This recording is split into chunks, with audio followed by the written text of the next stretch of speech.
And NATO and Britain and the United States sat silent and allowed him to do that. Now the consequence is, if you know the 30,000 young people, children, little infants in Ukraine that have been stolen and taken into Russia, the nearly 100,000 deaths, all of the chaos that's taking place there, and I was there not that long ago, that they want that to be stopped. And in the consequence of the mistakes that were made in the past, the difficulty in these situations, we saw it throughout the Middle East, is when politicians are unwilling to compromise. It's my way or the highway. And who gets hurt? The poor people get hurt. The country gets hurt. Now, President-elect Donald Trump is starting to fill key posts in his second administration, putting an emphasis on aides and allies who backed him during the 2024 campaign. The US president-elect has nominated a real estate investor and campaign donor, Steve Witkoff, to be his special envoy to the Middle East.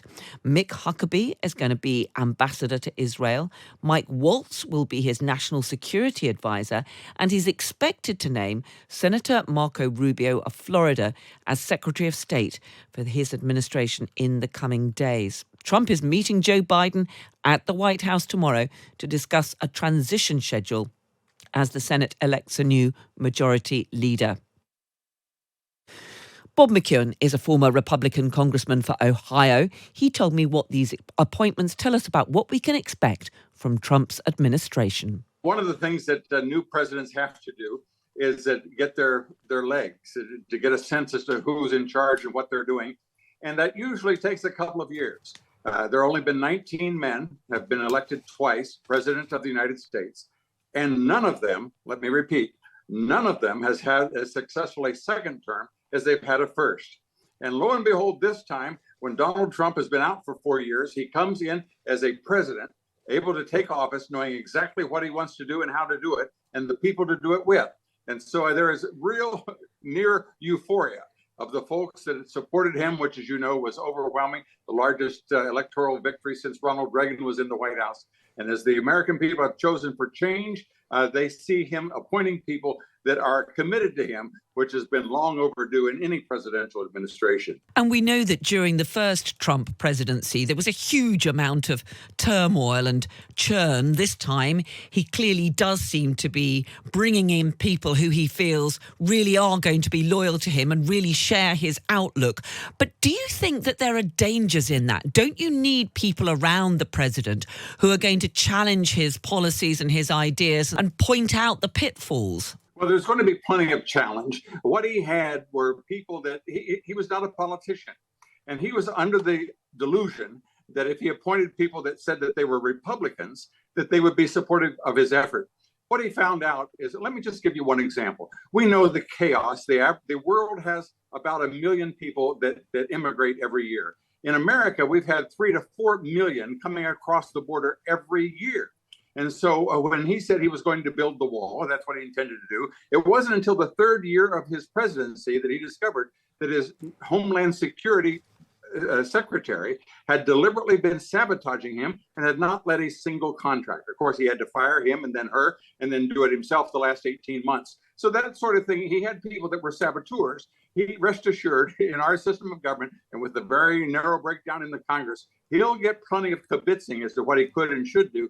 And I do not fear at all that he'll operate in a vacuum. Obviously, tackling illegal immigration was one of the big themes of Donald Trump's whole campaign. But are you not concerned that if he does get into power and carries on with the program that we've already been hearing indications of in terms of rounding up illegal immigrants, keeping them detained in special centres, sending them out of the country, that there could be quite a backlash to those sorts of scenes? Well, of course, the idea of what you do with them once you round them up, has been part of the folklore.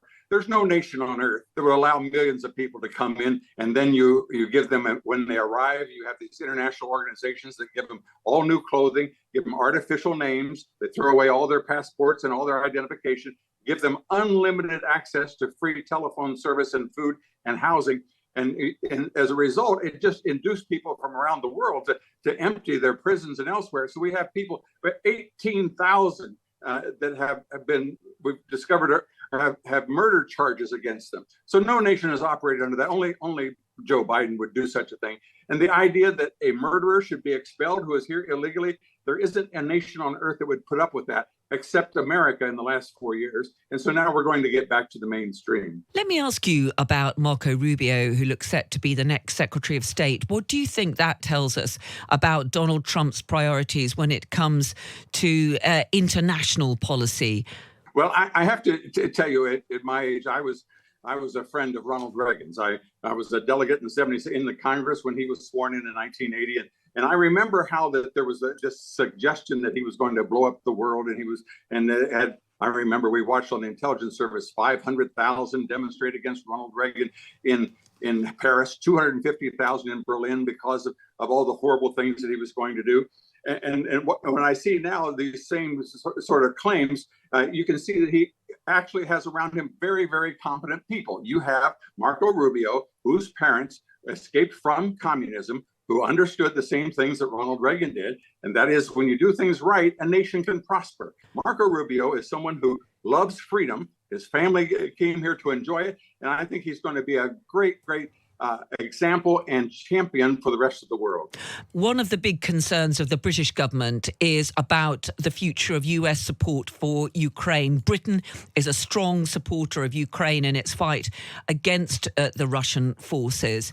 Of course, Donald Trump has talked about solving the war in 24 hours, but Ukrainians fear that will come at a price of them having to give up territory. Do you think that's what Donald Trump has in mind? Well, the tragedy comes in allowing it to begin in the first place.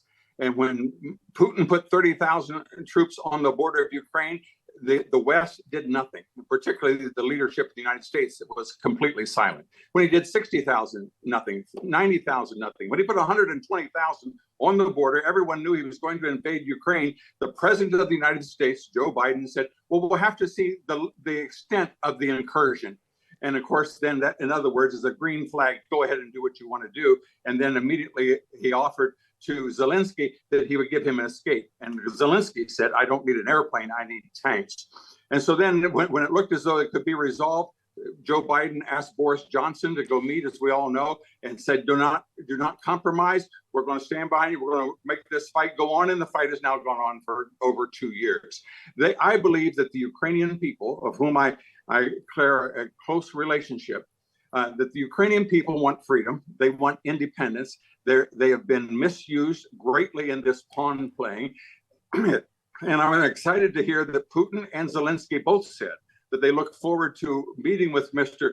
Trump and coming up with a compromise. Let me just historically remind you that in Japan and Russia, when they were fighting it out, they came to a point where both of them wanted out and they didn't know what to do or how to do it. And so they asked the president of the United States, Teddy Roosevelt, if they could negotiate. And so they did, and they came to a peace agreement that ostensibly was an international oversight. But what Ukrainians are very concerned about, and what the British government is very concerned about, is that Donald Trump will seek a solution at the price of Ukraine's territorial integrity, that Putin will end up gaining a slice of land which he illegally invaded to seize. Well, that should have been understood when we needed the leadership to say, don't you do it. Whatever was going to happen, here are going to be the consequences. And NATO and Britain and the United States sat silent and allowed him to do that. Now the consequence is, if you know the 30,000 young people, children, little infants in Ukraine that have been stolen and taken into Russia, the nearly 100,000 deaths, all of the chaos that's taking place there,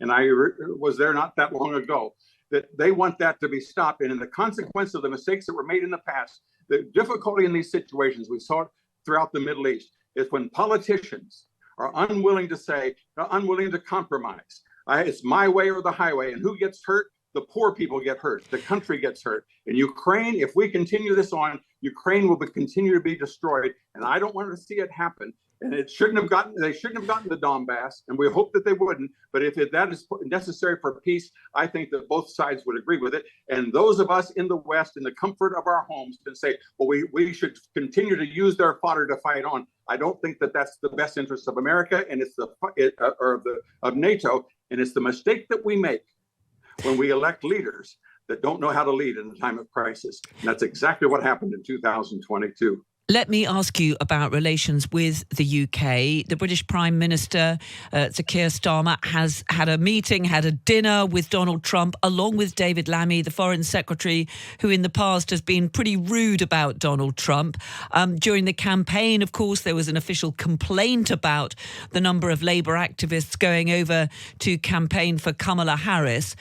Do you think Donald Trump will hold all of that against Sir Keir Starmer when it comes to building a personal relationship between himself as president and the British Prime Minister? Well, there is an affection of America, perhaps greater than Britain for America, but certainly for America for Britain. There is an affection there that is unbreakable. As you know, the president's mother grew up in Scotland, and his great affection for the British relationship will not be diminished. The fact that we have a foreign minister that called the president of the United States Hitler is a new chapter in diplomacy. But you can rest assured that Donald Trump is a lot bigger than the foreign minister of Great Britain is at the moment. And I assure you, in this battle for freedom between China, Iran, and Russia, that Britain and the United States will stand united. The rest of Europe will follow. And I believe that if you and I have this same discussion 36 months from now, we will rejoice at the progress that has been made on the side of freedom. Well, that was Bob McEwen, a former Republican congressman for Ohio and executive director of the Council for National Policy, speaking to me just a little earlier here on Times Radio.